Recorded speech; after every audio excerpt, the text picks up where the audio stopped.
2020's most shocking stories that left everyone speechless. Case 1. George Floyd. The tragic case of George Floyd captured global attention, gripping viewers with its merciless story. On May 25, 2020, in Minneapolis, Minnesota, George Floyd, a 46-year-old African-American man, was murdered by a police officer.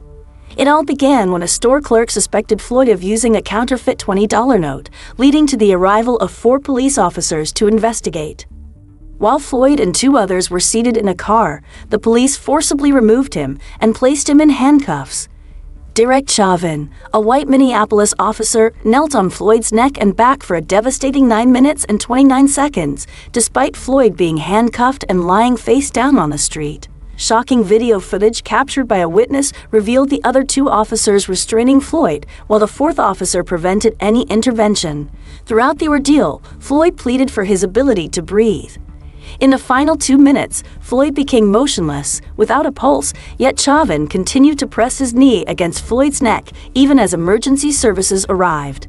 Floyd's haunting last words, "I can't breathe," would later become a rallying cry in protests against his death. The medical examiner's autopsy determined that Floyd's cause of death was cardiopulmonary arrest due to the lack of oxygen caused by the force inflicted upon him.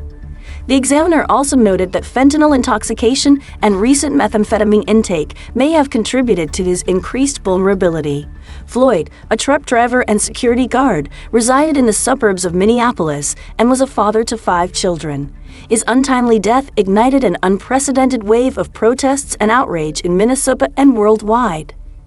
Demonstrators rallied against the use of excessive force by police on Black individuals and the lack of accountability for officers. The New York Times even described these protests as the largest in the United States since the Civil Rights era.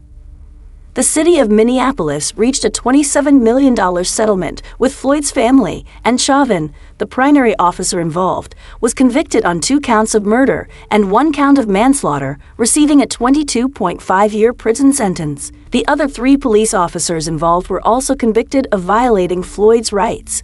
Case 2. Harvey Weinstein. The explosive sexual assault allegations against film producer Harvey Weinstein in 2017 reverberated throughout the entertainment industry, sparking the influential #MeToo movement on social media. More than 80 women bravely came forward with their claims, triggering what would be known as the Weinstein effect, as numerous powerful men faced similar allegations. The allegations against Weinstein stretched back to the 1970s, primarily involving actresses who courageously spoke out against his misconduct, which spanned 3 decades. These distressing claims included instances where Weinstein demanded sexual favors, such as massages or being observed naked, in exchange for career advancement. Renowned figures like Gwyneth Paltrow and Angelina Jolie also shared their experiences of harassment by the film producer. In response to these revelations, Weinstein was promptly terminated from his company and expelled from the Academy of Motion Picture Arts and Sciences. In May 2018, he was arrested and charged with rape, released on a $1 million bail while being required to wear a GPS tracker. In 2020, Weinstein appeared in a New York court, brought in on a wheelchair. He was found guilty of rape and sexual assault, but acquitted of 2 serious charges related to predatory sexual assault. The court sentenced him to 23 years in prison, where he is currently serving his sentence at the Wenda Correction Facility. In a separate case, Weinstein was extradited to Los Angeles to stand trial for the rape of an actress in 2013. He was found guilty on 3 out of the 7 charges brought against him. For this case, he received a sentence of 16 years, which he will serve independently from the 23-year sentence in New York. Consequently, he faces a total of 39 years in prison for his abhorrent actions. Weinstein will become eligible for parole in New York in 2039, at which time he will be 87 years old. Who testified? We know that there are many other victims of Harvey Weinstein who were not testifying at this trial, but their voice was heard through these 6 courageous women. Hi guys. Especially you guys, gentlemen. Case 3. Golden State Killer. Joseph James DeAngelo, better known as the notorious Golden State Killer, embarked on a chilling journey from serial rapist to cold-blooded serial killer and burglar, leaving a trail of terror throughout California. From 1974 to 1986, he unleashed a reign of darkness, perpetrating at least 13 murders, 51 rapes, and 120 burglaries. However, the elusive predator managed to evade capture for an astonishing 32 years until the wheels of justice finally caught up with him in April 2018. This captivating case gripped the nation, and for good reason.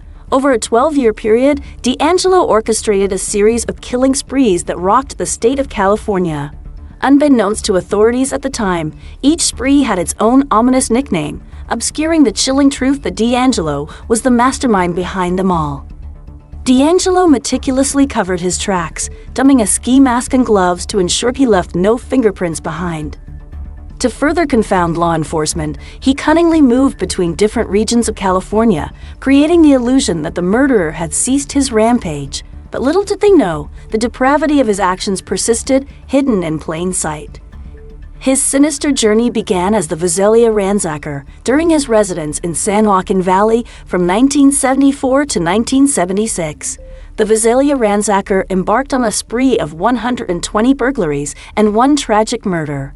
Targeting unsuspecting homeowners, he would vandalize their belongings and make off with seemingly insignificant items like single earrings, cufflinks, and historic coins. It was during this time that he ruthlessly took the life of Claude Snelling, who bravely attempted to protect his daughter from D'Angelo's attempt to kidnap her. Relocating to the Sacramento area, D'Angelo assumed the identity of the East Area Rapist, a persona designed to divert suspicion.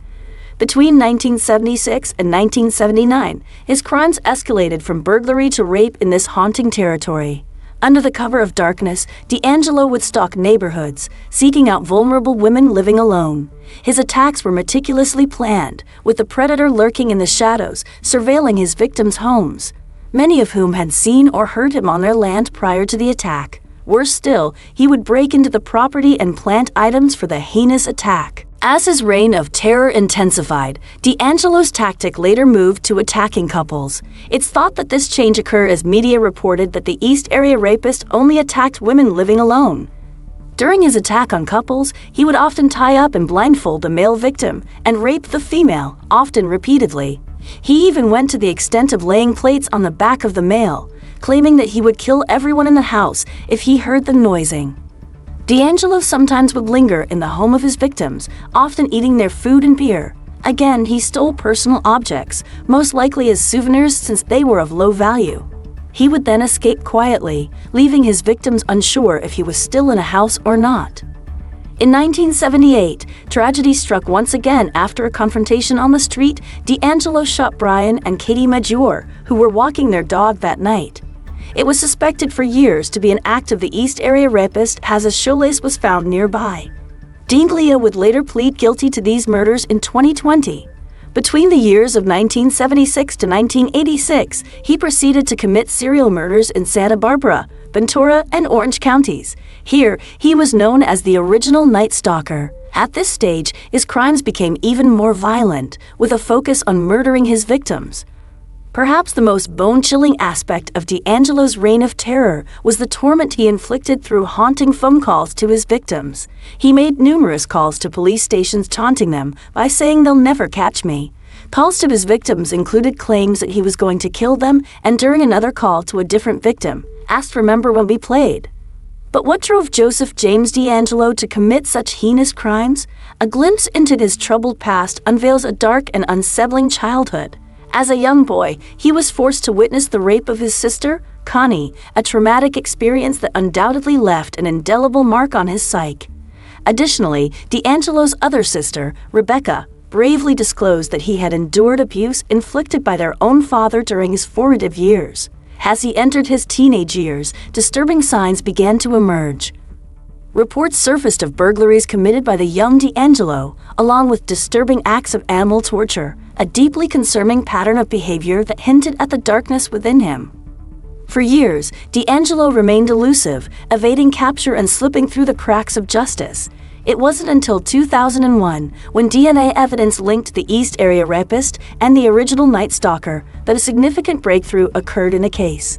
This discovery sent shockwaves through law enforcement agencies nationwide, prompting the FBI to launch an intensive, all-encompassing manhunt for the perpetrator now known as the Golden State Killer.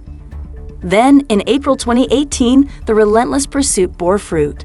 At the age of 72, D'Angelo finally faced justice as he was charged with 8 counts of first-degree murder. Subsequently, in August of the same year, an additional 13 counts of kidnapping and abduction attacks were brought against him. Regrettably, due to the statute of limitations, D'Angelo could not be charged for the rapes he committed back in 1970. In June 2020, D'Angelo stood before the court and pleaded guilty to the charges of murder and kidnapping. In a stunning turn of events, he struck a plea bargain, admitting to a range of other crimes. As a result, he was spared the death penalty. Instead, he was handed a sentence of life imprisonment with no possibility of parole. If you enjoyed this video, then please show your support for this channel by liking, subscribing, or leaving a comment with your thoughts on this video.